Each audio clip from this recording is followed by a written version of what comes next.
Welcome. Well, you're at home with Jim and Joy, and you are an important part of our EWTN family. And we are delighted that you have welcomed us into your home. We certainly would love to hear from you, so send us an email with a question or a comment to jimandjoy@ewtn.com. Well, today our guest is Kurt Kondrich. He is a retired police officer. He's a pro-life advocate and a public speaker, and he's going to share with us the beautiful journey that God has him on. When he and his wife Margie got married, they have a beautiful son Nolan and a beautiful little girl. Her name is Chloe, and God's going to, how what God did in this family's life with the birth of Chloe. And she's a little beautiful girl who happens to have Down syndrome. And the beautiful way that God has used her to be an advocate on behalf of life and everything that is good and true and beautiful. So you're gonna just sit back, get a cup of coffee, whatever it is of your hot beverage, and you don't wanna miss this beautiful dad sharing his great story about his beautiful daughter and his family. Yeah. Well, Chloe's absolutely amazing. You could always find videos on them. Kurt sent us a bunch of videos. I've loved watching them. Want to share them with people, our grandkids. We showed it with our team at our pregnancy medical center. One of his key websites is Embrace, Don't Erase. One word. Embrace, Don't Erase Down syndrome, I guess goes with that. We need to embrace them. We need to welcome these people, these human beings made in the image and likeness of God, who can bring so much to our lives, so much to society, and he's going to unpack that, the kind of person she is and the character with her and many children that are experiencing Downs, how desperately we need them. And so we'll hear more about Chloe, who's in her teens now. I think she's about 17 years old. But this is also a story about, God bringing us into fullness. Mm-hmm. God bringing a husband, a father into greater fullness through this precious gift that he feels like, I don't deserve to have such a blessing like this child. And what happens to the mother, what happens to Nolan, and it's the lifting up of a whole family when we love our children. And so there's plenty more to come, and I think there's so much wisdom here in terms of prenatal diagnoses that we get, the fear that happens, and many take the step of abortion. And I know that Kurt is just dedicated to saying, hey, it's more about abilities than disabilities. And so you need to know what abilities your child's going to have into the future, the blessing this child's going to be, so that more people will welcome and choose life. We'll be right back. There's plenty more to come. Please don't go away.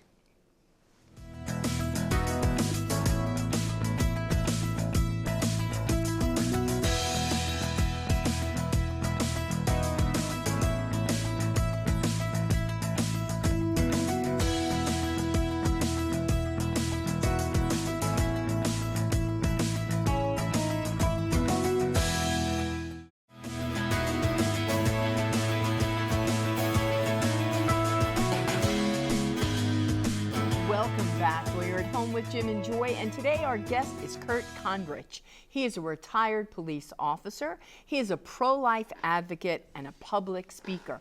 Go to his website, embracedon'terase.org. Well, Kurt, it is our just privilege and honor to have you on today, and we're excited. And we want you to first tell our family a little bit about yourself, and then tell us what is a dadvocate. Sure. Hi, Jim and Joy. I just want to thank you. It's an honor to be on your show, and I want to thank you for having me and allowing me to share this incredible journey that God has led me on. I always say God will take you to amazing places if you're obedient and you're available to his calling. So as a child growing up, I always wanted to be one of two things, either a soldier or a police officer. And as I got older, I chose the path of law enforcement, went to college, graduated, and I did my first years of service in Atlanta, Georgia, not far from where you are there. I was an Atlanta police officer for many years, and then I migrated to Florida and headed back here, and I was a Pittsburgh police officer for a long time. And during that time, I met my beautiful wife, Margie. We got married, and we were blessed with a couple of children. But my goal in life, like I said, was always to defend and protect and to serve others. And when I was in the Atlanta Police Academy, I remember a sign above the police academy that said, you can talk about what's wrong with the world or you can do something about it. And that's always stuck in my mind throughout my, just not my law enforcement career, but my career as a dad, as my career as a husband, my career as a follower of Jesus Christ, is that's what we should be doing down here, is following hard after Christ. Amen.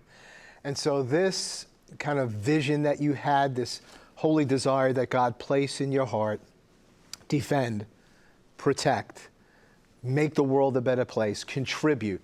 So you're focused on military, police officer. This is how I'm going to be doing this. You did that for a number of years. But tell us how this little child made such a difference and transformation in your life, but yet those principles in your life still are there to defend, to protect, to make a difference in people's lives and in society and in the culture. Absolutely. So Margie and I got married a little later in life, in our early 30s, and we weren't even sure we could have children. And God blessed us with our son Nolan when we were 36 years old. He came in, and I can remember when I went to the first ultrasound and I saw Nolan. I was actually in uniform. I stopped by the hospital, and I can remember seeing just him in that ultrasound, just thinking, "That's my son," and he's sucking his thumb. And I just thought, how can anybody? It's like the evidence is clear as a police officer. That's my son. Here he is. And I'm looking at him, and I wept. I mean, it was amazing. And the ultrasounds today are much more detailed than that. And so Nolan was born, and, he's an amazing young man. And we weren't sure we could have any more children. So we actually were looking at possibly adopting a child. We were 40 years old at the time, and God had other plans. And Margie became pregnant with Chloe. And during the pregnancy, we knew we were having a daughter. We named her Chloe. My son was excited about his sister arriving, excited with the ultrasounds. And but also during that pregnancy, we were offered prenatal testing, and we were told we were high risk to have a child with Down syndrome. And risk is not a pleasant word. It doesn't connotate something good. And I remember talking to medical professionals and saying, well, okay, we're high risk, so what does that mean if we have this prenatal testing? And I remember one said, well, you can make a decision. And I said, well, what type of decision? And they were like, well, whether you want to keep your child or not. I just remember thinking how crazy it is. Here I am, a police officer in the city. I'm in a city hospital, and a medical professional is telling me, hey, Kurt, if you don't like the genetic makeup of your daughter, feel free to terminate and execute her here prenatally and just go on with your life. And that just greatly disturbed me. And we refused the prenatal testing.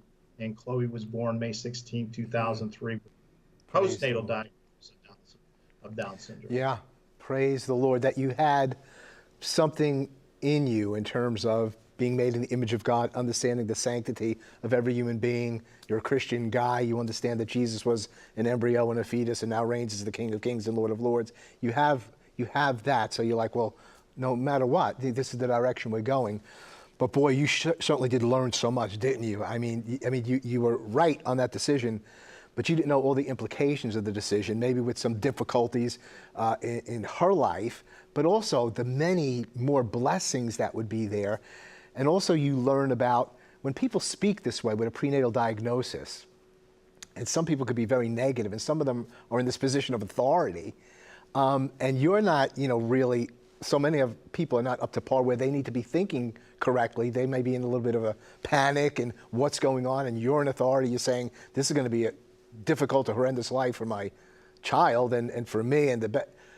And so they wind up being involved in aborting a child. God's mercy, be with them and upon them. But so that's important that you had that, but you learned so much, and you become an advocate for your own daughter and for the preborn. So unpack that a bit more for us, the process, the journey. Sure. So when Chloe was born, I said we refused the prenatal diagnosis because we knew Chloe was our daughter. We knew that. And we got a postnatal. But after Chloe was born, we started connecting with families who had children with Down syndrome. And by connecting with them, I connected with several that had prenatal diagnosis. And I asked them, well, what did happen when you had that? And every single one, didn't matter where they lived geographically. I connected with families in other countries. Every family told me that when they got a prenatal diagnosis, it was almost assumed you were going to abort the child. They were basically, told to go abort the child. So like I said, I consider that a prenatal death sentence where, the evidence, you failed a test, so therefore you're going to be executed. And like I said, it greatly disturbed me. I'm watching my daughter Chloe grow. I'm seeing her connection with her brother, her mother, and the light and joy she's bringing to my family. And I thought, this is something has to be stopped. It's eugenics is what Yes. it is. Identifying, targeting, and killing an individual because they don't meet the cultural mandate. It has to be stopped. And I just remembered the mission that God had placed in me as a law enforcement officer to defend and protect. And I remember telling my wife, I said, I have to stop this. I'm going to do something about it. I remember she's like, what are you going to do? And I said, I don't know what I'm going to do. I'm going to pray about this and see where God leads me. And I left my policing career and dedicated my life to this. And it's been rough, but God has opened the doors. He's been faithful. He's guided us, and he's used us incredibly to address this prenatal genocide against these children. And just I think really has exposed what it is. And I think it's been instrumental also in helping to topple the whole culture of death recently with Roe v. Wade, because Chloe and I have spoken all over the country. We've actually spoken to the United Nations in New York City twice. So it's been quite a journey. I remember seeing Chloe first when she spoke at the March for Life. And there she was on stage, and she was outstanding. She did such a great job. And the beautiful thing, though, is that how God has used you. And, you know, the medical community, when any woman gets an adverse diagnosis, and usually after you're 35, you're high risk, you know, whatever that means. And you know, they want to do all these testing like you shared. And it is. And what am I going to do with that information anyway? Am I going to, like you said, execute my child? And you're taking it from the medical community. And it is. You're very vulnerable at that point in time. And you don't know if you're not formed in who you are as a human being and in your faith and in your morals, you could maybe listen to them with an adverb, because they're coming from, they think it's compassionate, and they're helping you to do the right thing. But God has used you and Chloe's life to do probably what many have not done. Tell us about Chloe's Law and how God has used you in the state of Pennsylvania, and why is that law so important? Sure. And as I kept hearing these, I call them horror stories of people being told to terminate their child upon a prenatal diagnosis. You know, automatically my goal was to end abortion and this happening, but I thought the first thing we could do is we can start educating people into the joy and the goodness and all the supports available. So Chloe and I we just started going to the Pennsylvania Capitol here and meeting with legislators. I don't consider this a political issue. I'll make that very clear. This is not a Republican issue. It's not a Democrat issue. This is a life issue. This is God's issue. So we started meeting with legislators, policymakers, and I started sharing stories of Chloe's abilities, the joy she brings. I had her meet with them and talk to them and read to them. And doing that, you know, we came up with the idea of the Down syndrome prenatal education law. That was something I just came up with in the middle of the night. God put it on my heart, and I thought, well, at the very least, when a woman and a family gets a prenatal diagnosis, they should be given factual, supportive, uplifting information of all the positive things and available. And we advocated for that starting in November of 2013. In July of 2014, about 7 months later, the law was passed in the House, passed in the Senate, overwhelming majority, and on the governor's desk to be signed. And he signed it, and Chloe signed it. And I said that there in itself was a miracle. If you're from Pennsylvania, you know, it takes 100 years to get anything passed. But this little girl, by meeting, it was almost like Tiny Tim changing Scrooge's heart. She met with these individuals, and she changed their hearts, and they saw her for what she is, not a statistic, but a priceless individual, a young lady with many abilities, and a child of God. And yeah. I really, and Chloe's Law has led to this whole thing with Down syndrome and the prenatal eugenic movement against it on just not our state level, but on a national level and on a global level. That's how God has used. Well, you know, as you were saying earlier, you know, that when you get a diagnosis like this, you find many people in the medical community, people in authority that aren't, you know, positive at all. It's very negative and burdensome to you and so on. So really, by the passing of this law doesn't per se say you can't abort a human being with a disability inside of the womb. That's West Virginia. You're going to share about that.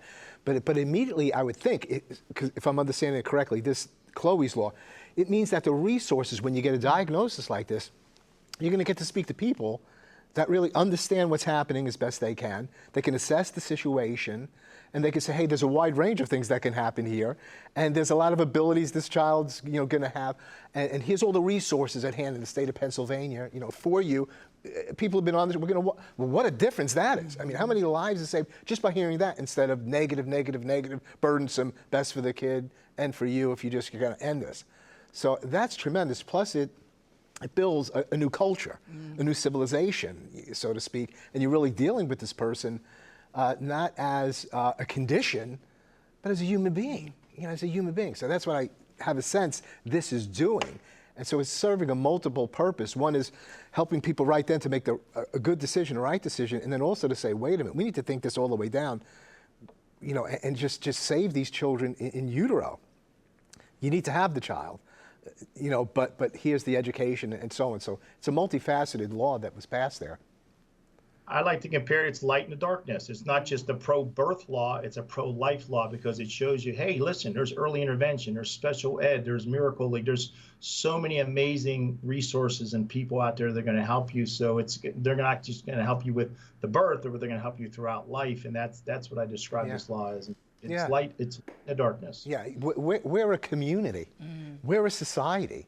I mean, since when I had to do this one day when I was serving as a minister in another in a different tradition, and was appealing to pass some kind of statement from the church, and really I just got to the point. I was making all these arguments. I said, what kind of church are we? A society are we? That the solution for somebody has a condition or a disability or a mental illness, like the answers to kill them, to end their lives. Like, what do we do? And really, it kind of got across at that time. I don't know if it gets across now. But what you're saying is, we're a society of human beings, of people in a civilization. We could do better than this. And we are doing better than this. And people have a right to know what's available for people that love and care for people like this. And that's what being genuine pro-life is. That's just what you said there. That's a pro-life. Share with us about West Virginia, because I know they passed something a few years back, some legislation. So tell us your involvement with that. That legislation is a little bit different, I think, than the Chloe law there. But so tell us what happened in West Virginia. It's really tremendous. Sure. Chloe and I spoke at the 2018 National Right to Life Convention in Charleston, and we connected with West Virginians for Life. It's the state affiliate, awesome people. And they asked us to be their convention speaker this past year in 2021. So we spoke there, and they told us they were working on a law in West Virginia that would not just provide the resources, but also would outlaw aborting a child based on the Down syndrome diagnosis. So I offered our support and help for them because they're right down the road from us here in Pittsburgh. And sure enough, they called upon us, and Chloe and I made at least a half dozen trips to the West Virginia Capitol, met with legislators, spoke on the floor of the House. Chloe has a book that she's on and in. It's called Brilliant Souls. She signed some of them and gave them out. And we helped. We spoke at the pro-life rally at the West Virginia Capitol. We met with several people. And we were there, and sure enough, on the law was the last one on the docket. It only had like a half hour to pass before the session ended, and it was the last one to pass on the docket. The Down syndrome, and it outlaws in West Virginia aborting a child based on that, but also supplies the supports and things. And sure enough, Governor Justice, who's an awesome guy, he signed the law on March 21st, which is World Down Syndrome Day, which stands for the triplication of the 21st chromosome, which individuals with Down syndrome have. He signed it at the West Virginia State Capitol, and he had Chloe there with him, along with a couple other individuals with Down syndrome. And I sent you a video. Chloe actually, he signed the law and gave Chloe a copy of the law and a copy of one of the pens, and he brought his baby dog, to the Capitol, and she got to meet him, and it was, I said, one of the best days ever of my life. I can honestly say that's beautiful. That's beautiful. We did see her signing that. I finally put it all together. She's readily signing the document. I was wondering how large the name was. She was great. That's going to be the biggest signature ever, I think. It's just like, I'm Chloe, I'm here. So that was really moving. Beautiful. Now, Kurt, you and Chloe also got to speak at the United Nations. Why don't you tell our family what you told them and what that experience was like for you? Absolutely. That was definitely God's hand once again. I remember when we got invited there, I thought it was a spam call or something, but it turned out we got asked by an organization called CFAM to come up there. It was in 2017 because one of the health ministers in the country of Iceland had proudly proclaimed that they had cured Down syndrome, Iceland had a 100% abortion rate for individuals who were diagnosed prenatally with Down syndrome, and they came out and made that statement. So we were asked to speak up there in 2017 about this. It was actually the Holy See who sponsored us to speak at the United Nations, and we went there and spoke in front of a global audience about prenatal genocide against these individuals, what it meant as people, as a global community. And I even asked a question up there. I said, well, who's next? What if we get a prenatal diagnosis for autism or depression or baldness or shortness or whatever?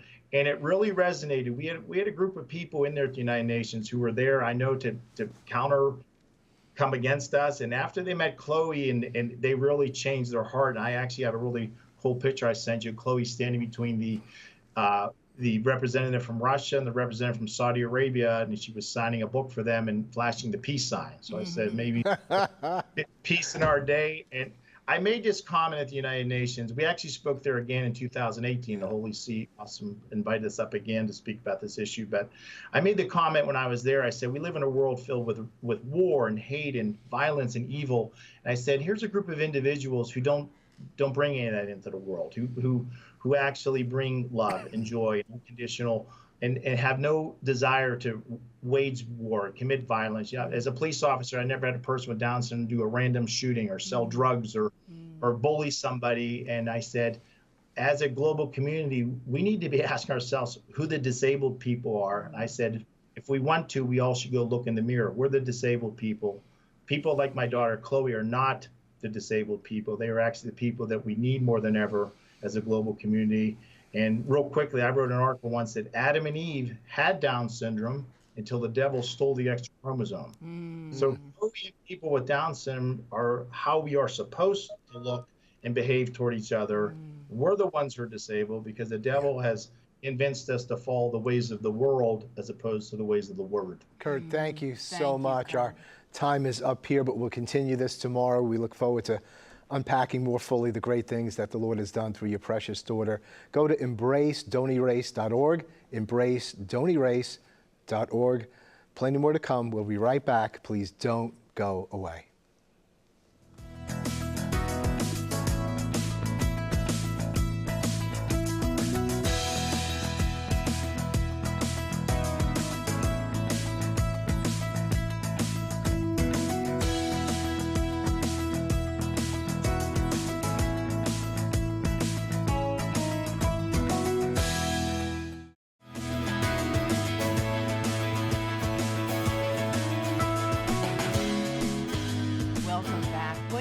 With Jim and Joy, and we certainly had a beautiful conversation with Curtis. He was sharing about his great love and witness and all that God has done with one life, Chloe, a life that the world said of no value.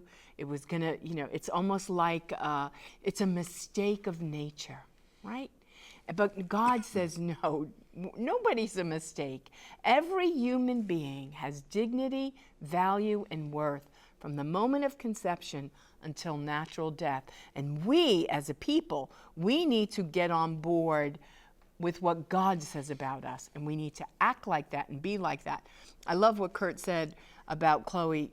She's not going to bully anybody. She's not mean. She's not going to be a serial killer. I mean, because it is so true. She's a pure, holy heart. And we all should have hearts like that. The heart of a child that is innocent and believes the best about every human being. God help us all to know our dignity, value, and worth. Well, what an opportunity we have in our country and throughout this world to take another look at the sanctity of every human being, to be a loving, welcoming society and community of people. For all people, from the very moment of conception through natural death, we will not kill, neither will we collude in the killing of innocent human beings. That's got to be the first premise. Everybody gets welcomed in the pro-life movement. Everybody gets welcomed. We love everyone. We love them all. And so we need to renew that commitment again, to welcome every human being, to cherish the diversity of people, those disabled, mental illness, physical difficulties. You're all welcome here. And they offer gifts that none of us have, as well as working with them to bring people along to their full potential. All together, let us rededicate ourselves to build a new culture of life and to know that when we welcome them, we welcome Him. And for those of us who failed, we've been involved with aborting Down syndrome, children with Down syndrome. Let us repent. Let us come to God. Let us be forgiven. Let us be set free and not be in guilt and in shame. And let us be advocates for these special gifts that God has given to us. So thank you for being with us today. You're an important part of the CWTN family. You're never alone, and you're always at home with Jim and Joy. Bye now.